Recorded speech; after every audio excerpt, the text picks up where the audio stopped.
থাকবে। তো গোপালকে কি হিসেবে সেবা করা হয়? সন্তান হিসাবে, বাৎসল্য রসে সন্তান হিসেবে, হ্যাঁ কি না? বল। তো গোপালকে যেরকম নিজের ছেলের মতো ভালোবাসি আমরা, জানি না কতটুকু ভালোবাসে, কিন্তু বলা হচ্ছে বাৎসল্য রসে ভগবানকে সন্তানের মতো ভালোবাসতে হয়। ঠিক যেরকম মা যশোদা সচিমাতা ভগবানকে ভালোবেসেছিল, মহাপ্রভুকে এবং শ্রীকৃষ্ণকে ভালোবেসেছিল। কখনো শাসন করতেন, কখনো আদর করতেন, কখনো ভালোবাসতেন, করতেন কিনা?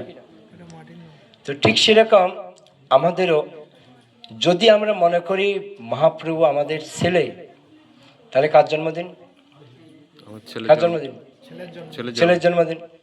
তাহলে সেই হিসাবে ছেলের জন্মদিন হিসেবে আমাদের কি করা উচিত? ছেলের জন্মদিন হিসেবে কি করতে হবে?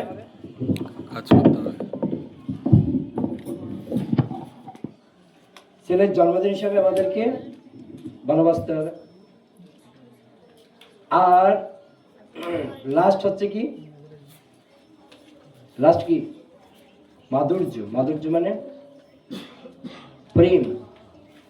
যদি কৃষ্ণকে কেউ ভালোবাসে, যে কৃষ্ণ হচ্ছে আমার একমাত্র স্বামী, মহাপ্রভু হচ্ছে আমার একমাত্র স্বামী, এই মাধুর্য প্রেম যদি কারো থাকে, তাহলে সে কি মনে করবে? আজকে আমার প্রভুর জন্মদিন, আমি আজকে আনন্দ সহকারে আমার প্রভুর জন্মদিন পালন করব। সেক্ষেত্রে কি করব? নিজের মতো করে সমস্ত কাজগুলি করবো আমরা। কেন? আমার স্বামীর জন্মদিন। তো ওই জন্য বলা হচ্ছে মহাপ্রভুর যে আবির্ভাব তিথি, এই আবির্ভাব তিথিকে আমরা যদি মহাপ্রভুকে সন্তুষ্ট করতে চাই, একটা মাত্র উপায়, সেটা কি? তোমারও সেবায় দুঃখ হয় যত, সেই তো পরম সুখ। এই যে আমরা এত সেবা করছি সবাই, প্রত্যেকে আমি দেখছি, কেউ সবজি রান্না করছে, কেউ রান্না করছে, কেউ সাজাচ্ছে, বসে নেই, কোনো না কোনোভাবে আমরা সেবা করছি। কিন্তু সেবা করতে গিয়ে আমাদের অনেক দুঃখ হচ্ছে। হচ্ছে কি দুঃখ? ভালো বসতে পারছেন না, ভালো ঘুমাতে পারছেন না, ঘুমানোর জায়গা নেই, উপরে কত কষ্ট করে আপনারা ঘুমাচ্ছেন। তথাপিও সেবা আমরা করে যাচ্ছি। এই যে মহাপ্রভু আমাদের প্রতি কি হবেন? অত্যন্ত খুশি হবে। তো সেজন্য আমাদের প্রত্যেকেরই মহাপ্রভুর জীবনী সম্পর্কে আমাদের একটু জানতে হবে। কি সম্পর্কে? মহাপ্রভুর জীবনী। মহাপ্রভুর জীবনী। তো মহাপ্রভুর জীবনী জানতে গেলে আমাদের 3টা বই আছে। প্রথম বইটা হচ্ছে চৈতন্য চরিতামৃত। কি? চৈতন্য চরিতামৃত। চৈতন্য চরিতামৃত। আর দ্বিতীয় বইটা হচ্ছে শ্রী চৈতন্য ভাগবত। আর তৃতীয় বই হচ্ছে শ্রী চৈতন্য মঙ্গল। তো চৈতন্য মঙ্গলটা ছোট বই, আর চৈতন্য আরেকটু বড় বই, আর চৈতন্য চরিতামৃত বড় বড় 4টি বই। এই যদি আমরা চৈতন্য চরিতামৃত পাঠ করি, তাহলে আমরা মহাপ্রভুর আবির্ভাবের যে রহস্য রয়েছে সে সমস্ত কিছু আমরা জানতে পারব। তো সেজন্য আমরা প্রত্যেকে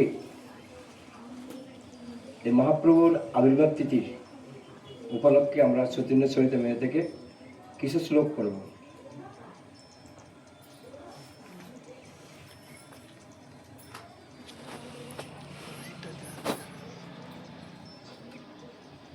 তো তার আগে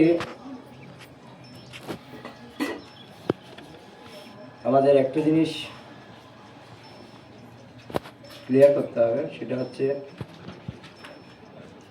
এই চৈতন্য চরিতামৃত কে লিখেছে সেটা আমাদের জানতে হবে। কৃষ্ণদাস কে কবিরাজ, লিখেছে? কৃষ্ণদাস কবিরাজ, কৃষ্ণদাস কবিরাজ কবিরাজ গোস্বামী। গোস্বামী, চৈতন্য চরিতামৃতে কি লিখেছে? কৃষ্ণদাস কবিরাজ কৃষ্ণদাস কবিরাজ গোস্বামী। কবিরাজ গোস্বামী। আর এই চৈতন্য চরিতামৃত 3 ভাগে বিভক্ত: আদিলীলা, মধ্যলীলা, আর অন্তলীলা। অন্তলীলা। কি কি? আদিলীলা, মধ্যলীলা আর অন্তলীলা। আদিলীলা, মধ্যলীলা অন্তলীলা আর অন্তলীলা। আর হচ্ছে অন্তলীলা। তো এই 3 লীলা এর মধ্যে অবস্থান করছে। তো সেজন্য আমাদের মহাপ্রভুর যে কিছু শ্লোক আমরা পাঠ করব।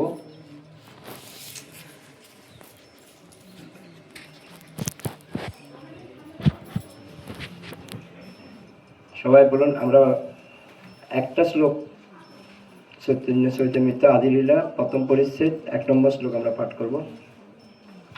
এটাকে বলা হয় মঙ্গলাচরণ। সবাই বলবেন, বন্দে বন্দে গুরুন গুরুন ঈশা ঈশা ভক্তান ভক্তান ঈশাম ঈশাম ঈশা ঈশা অবতার অবতার কান কান তৎ তত প্রকাশান প্রকাশন চ চ তৎ তৎ শক্তি শক্তি কৃষ্ণ কৃষ্ণ চৈতন্য চৈতন্য সঙ্গকম। সঙ্গকম। তো বলা হচ্ছে এই শ্লোকে বন্দে। বন্দ মানে কি? বন্দনা করি। বন্দ মানে কি? বন্দনা করি। বন্দনা করি। গুরুন। গুরুন মানে কে? গুরু গুরুবর্গ। তো গুরু 2 রকমের হয়। একটা হচ্ছে দীক্ষা গুরু, আরেকজন হয় শিক্ষাগুরু। শিক্ষাগুরু। তো কৃষ্ণদাস কবিরাজ গোস্বামী আমাদের শিখাচ্ছে কিভাবে মঙ্গলাচরণ পাঠ করতে হয়। এটা হচ্ছে মঙ্গলাচরণের প্রথম শ্লোক। ভালো করে বুঝবেন সবাই। বন্দে গুরুন। কি বললাম? বন্দে গুরুন। বন্দে গুরুন মানে কি? গুরুর বন্দনা। আমি আমার শিক্ষাগুরু ও দীক্ষাগুরুকে কি করি? বন্দনা করি। বন্দনা করি। আর কাকে বন্দনা করি? ঈশ্বর। ঈশ্বর ভক্তান। কাকে? ঈশ্বর ভক্তান।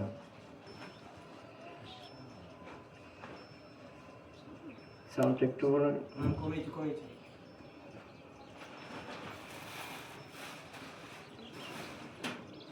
ডিস্টার্ব করছে সাউন্ড।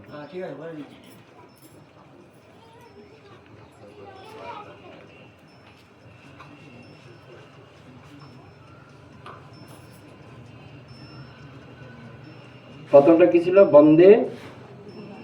বন্দে কি? গুরু। বন্দে গুরুন। কি ছিল? বন্দে গুরু। বন্দে গুরুন। গুরুন মানে কি? গুরুবর্গ। কোন গুরু? দীক্ষাগুরু এবং শিক্ষাগুরু। শিক্ষাগুরু এবং দীক্ষাগুরু। দীক্ষাগুরু। বন্দে গুরুন অর্থাৎ আমি শিক্ষাগুরু এবং দীক্ষাগুরুকে বন্দনা করি। তারপরে কি ছিল? ঈশ্বর ভক্তান। কে? ঈশ্বর ভক্ত। ঈশ্বর। ঈশ্বর মানে কে? পরমেশ্বর ভগবানের। ঈশ্বর মানে কে? পরমেশ্বর ভগবানের। পরমেশ্বর ভগবান ঈশ্বর। ভক্তান। ভক্তান মানে কি? ভক্তদের। দ্বিতীয় বন্দনা করি কাদের? পরমেশ্বর ভগবানের ভক্তদের। পরমেশ্বর ভগবানের ভক্তদেরকে। প্রথম কাকে করেছিল? গুরু। গুরু। দ্বিতীয় হচ্ছে পরমেশ্বর ভগবানের ভক্তদের। পরমেশ্বর ভগবানের ভক্তদের। ভক্তদের। এবার প্রশ্ন হচ্ছে, ভক্তকে? পরমেশ্বর ভগবানের ভক্তবৃন্দ। ভক্তবৃন্দটা কে? আজকে একটা জিনিস আপনাদের ক্লিয়ার করে দিই। আমাদের যে 5 জন ব্যক্তি আছেন যারা হরিনাম নিয়ে এসেছেন আমাদের মধ্যে, কে কে? চৈতন্য মহাপ্রভু, জয় কৃষ্ণ শ্রীকৃষ্ণ চৈতন্য প্রভু নিত্যানন্দ, শ্রী অদ্বৈত গদাধর শ্রীবাসাদি গৌর ভক্তবৃন্দ। আমরা একটা মন্ত্র প্রায় বলি, কিন্তু মন্ত্রের অর্থ আমরা জানি না। মন্ত্রটা কি? পঞ্চতত্ত্ব আত্মকং কৃষ্ণ ভক্ত রূপ স্বরূপকম ভক্ত অবতারং ভক্তাক্যং নমামি ভক্ত শক্তিকম। এই শ্লোকটার অর্থগুলি এর মধ্যে আছে। আমরা কি বলে ঈশ্বর, ঈশ্বর কি? ভক্তান। ঈশ্বর কি? ভক্তাং। ভক্তান। ভক্তান মানে কি?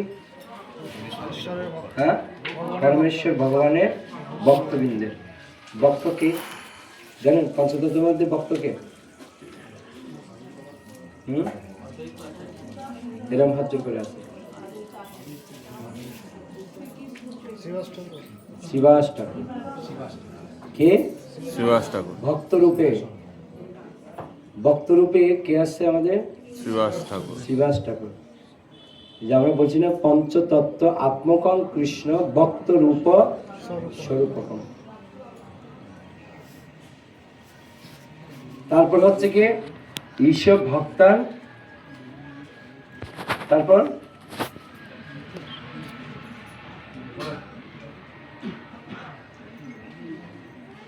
তারপরে প্রথমটা গেল বন্দে গুরুন, দ্বিতীয়কে ঈশ্বর ভক্তান, তৃতীয়কে ঈশম ঈশ অবতারকম।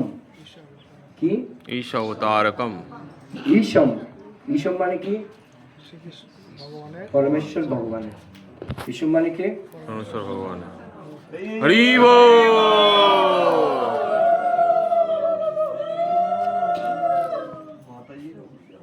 আর ঈশ অবতারকান। ঈশ অবতারকান মানে হ্যাঁ ঈশ অবতারকান মানে ঈশ মানে ভগবানের অবতার। অবতার। এবার বলা হচ্ছে ঈশম। ঈশম মানে কে? ঈশম মানে কে? পরমেশ্বর ভগবান। আর ঈশ অবতারগণ মানে ভগবানের অবতারগণ। ভগবানের অবতার। ভগবানের অবতার রূপে কি আছে?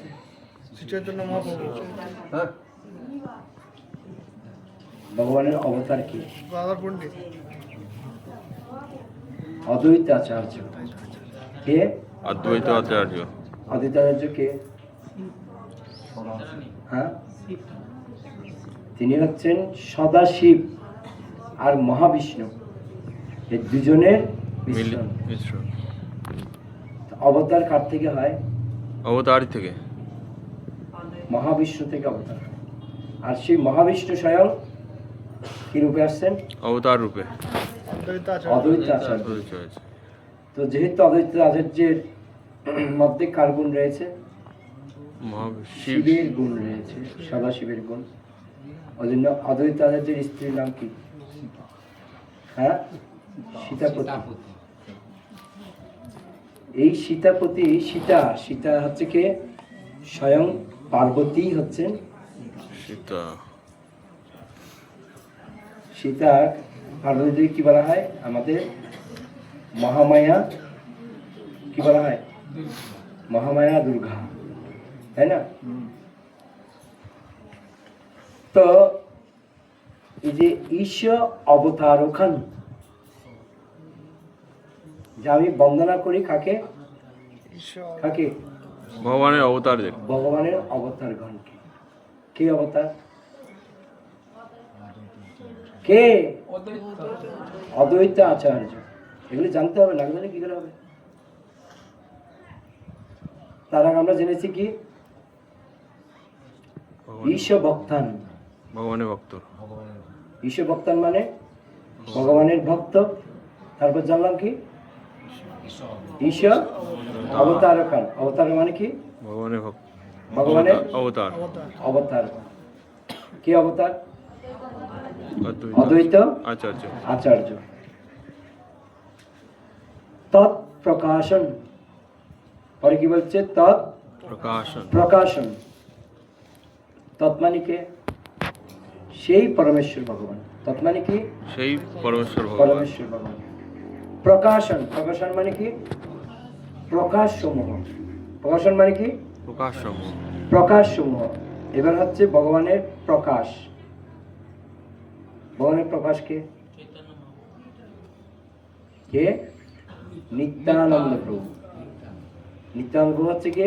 ভগবানের প্রকাশ। প্রকাশ বিগ্রহ। কটা জানলাম আমরা? কয়জনকে প্রার্থনা করেছে? 3টে। হ্যাঁ? পাঁচজনকে। প্রথমে কি ছিল? শ্রীবাস ঠাকুর, গুরু। প্রথমে কি ছিল? গুরু, তারপরে ভগবানের ভক্ত, ভগবানের ভক্ত, তারপরে ভগবানের অবতার, ভগবানের অবতার। অবতার কে? অদ্বৈতাচার্য। আর ভগবানের ভক্ত কে? নিত্যানন্দ প্রভু, হ্যাঁ? শ্রীবাস ঠাকুর, শ্রীবাস ঠাকুর, শ্রীবাস ঠাকুর, শ্রীবাস পণ্ডিত। আর এখন বলছে ভগবানের প্রকাশ। প্রকাশ কে? নিত্যানন্দ, নিত্যানন্দ প্রভু, নিত্যানন্দ প্রভু। নিত্যানন্দ প্রভু কে? ভগবানের প্রকাশ। ভগবানের প্রকাশ। মন্ত্রটা মনে আছে? পঞ্চতত্ত্ব আত্মকং কৃষ্ণ ভক্ত রূপ স্বরূপকং ভক্ত অবতার। ভক্ত অবতার কে? নিত্যানন্দ প্রভু, অবতার অদ্বৈত অদ্বৈত আচার্য। ভক্ত অবতার ভক্তাকং নমামি ভক্ত শক্তি। এই যে মন্ত্রটা আমরা বলছি, এই মন্ত্রের মধ্যে 5 জনকে কি করা হয়? প্রার্থনা করা হয়। এখন আমরা জানলাম কার কথা? প্রকাশ। প্রকাশকে নিত্যানন্দ, নিত্যানন্দ প্রভু।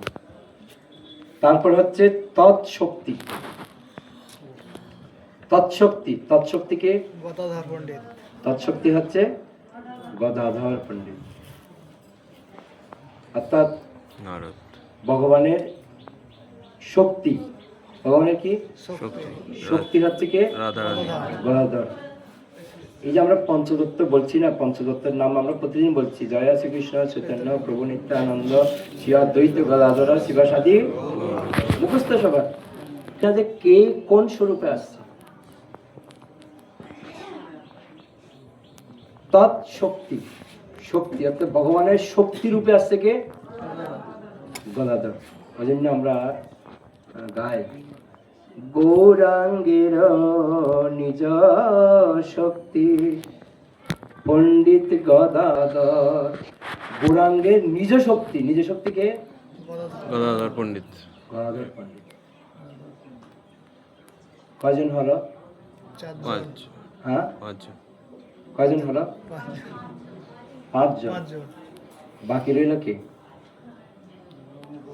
হ্যাঁ? মহাপ্রভু, কৃষ্ণ চৈতন্য সঙ্গকম।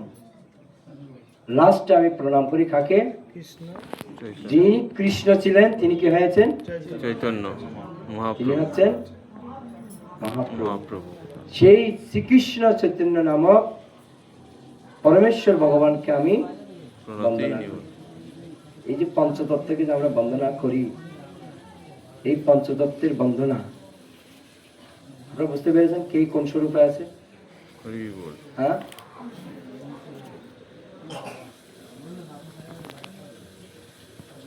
এই যে আমরা এতক্ষণ ধরে বললাম, প্রথমে প্রণাম করলাম কাকে?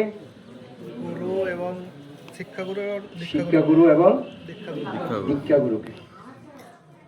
তারপরে শ্রীবাস ঠাকুর, বিশ্ব ভক্তান শ্রীবাস ঠাকুর, ভক্ত, ভগবানের ভক্ত, ভক্তা। ভক্তরূপে কে আসছে? শ্রীবাস ঠাকুর, ভক্তরূপে শ্রীবাস ঠাকুর। শ্রীবাস ঠাকুর, এই ভক্ত রূপটা কি এর মধ্যে আছে কি দেখুন? পঞ্চতত্ত্ব আত্মকং কৃষ্ণ ভক্ত রূপ স্বরূপকং ভক্ত অবতারং ভক্তাকং নমামি ভক্ত। কি হয়ে গেছে? হ্যাঁ, কি হয়েছে? কি হয়েছে? চৈতন্য মহাপ্রভু, পঞ্চতত্ত্ব আত্মকং কৃষ্ণ ভক্ত রূপ স্বরূপ, স্বরূপ। তিনি হয়ে গেছেন ভক্তরূপ। আরেকজন হয়েছে কি? ভক্তরূপ। আরেকজন প্রকাশ। প্রকাশটা কে? অদ্বৈত আচার্য, প্রকাশকে নিত্যানন্দ। নিত্যানন্দ প্রভু, পঞ্চতত্ত্ব আত্মকং কৃষ্ণ ভক্তরূপ স্বরূপকং ভক্ত অবতারং ভক্তাকং নমামি ভক্ত শক্তিকম। এরপরে হচ্ছে কি অবতার, ভক্ত অবতারণ। অবতার কে? অদ্বৈত আচার্য। এই যে আমরা পাঁচজনের মধ্যে যে আছে, একজনের বলতে পারবেন তো কে কি আছে? ভগবানের কে কোন শক্তি? মহাপ্রভু কোন শক্তি? প্রথমে কি আছে? হ্যাঁ, প্রথমে কে? পঞ্চতত্ত্বের মধ্যে প্রথমে কে? প্রথমে মাঝখানে কে আছে? চৈতন্য মহাপ্রভু। মহাপ্রভু। মহাপ্রভু কে? স্বয়ং কৃষ্ণের ভগবান। হ্যাঁ, না, অবতার না। মহাপ্রভু অবতার নাই, ভগবান। ভগবান, স্বয়ং ভগবান। ভগবান। আর মহাপ্রভুর ডান দিকে কে আছে? নিত্যানন্দ প্রভু। নিত্যানন্দ প্রভু। নিত্যানন্দ প্রভু কে? অংশ। প্রকাশ, প্রকাশ, প্রকাশ। প্রকাশ। কার প্রকাশ? চৈতন্য মহাপ্রভু প্রকাশ। প্রকাশ। আর নিত্যানন্দ প্রভুর পরে কে আছে? অদ্বৈত আচার্য। উনি কে? তিনি হচ্ছেন অবতার। অবতার। ভুল করো কখনো মনে করবেন না মহাপ্রভু অবতার। মহাপ্রভু কিন্তু কি নয়, অবতার না। অবতার নয়। অবতার কে? অদ্বৈত আচার্য। মহাপ্রভু হচ্ছে স্বয়ং ভগবান। কেননা মহাপ্রভু সব যুগে আসে না। কোন যুগে আসে না? অষ্টবিংশতি চতুর্যুগ। দাপর যুগে কৃষ্ণ আসবে, আর কলিযুগে মহাপ্রভু আসবে। যে আমরা হচ্ছে ধন্য কলি, যে আমাদের কলিযুগে মহাপ্রভু আসছে।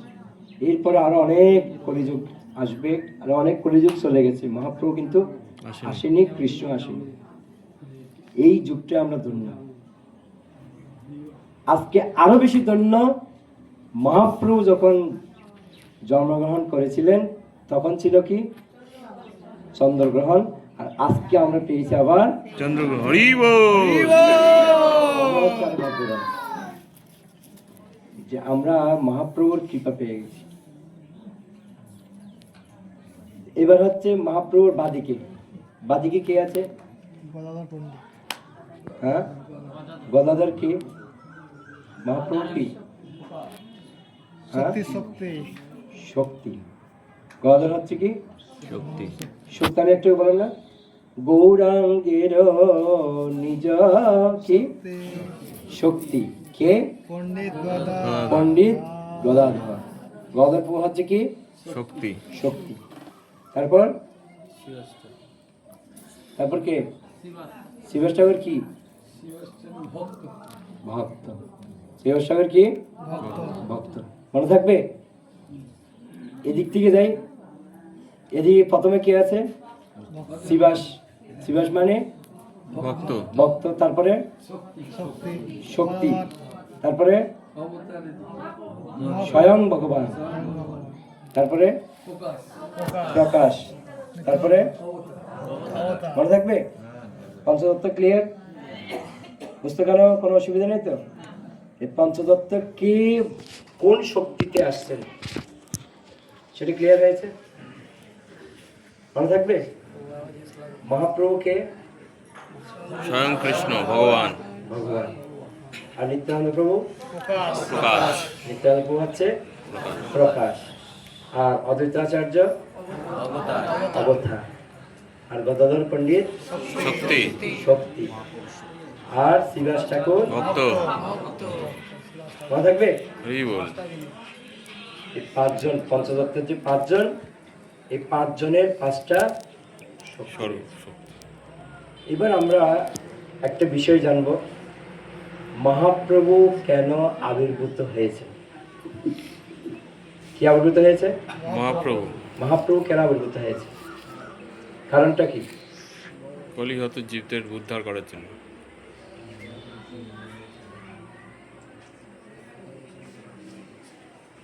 মহাপ্রভু অবতরণের মুখ্য কারণ কি সেটা আমরা আজকে জানব।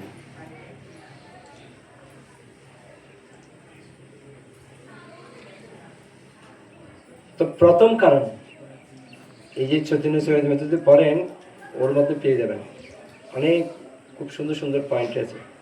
মহাপ্রভুর আবির্ভাবের কারণ কি, এবং মহাপ্রভুর এই যে উৎস, যে তিনি আসার পিছনে কারণটা কি আছে, সব কিছু ওইটা পয়েন্ট টু পয়েন্ট লেখা আছে। ওই জন্য চৈতন্য চরিতামৃত আপনাদের পড়তে হবে।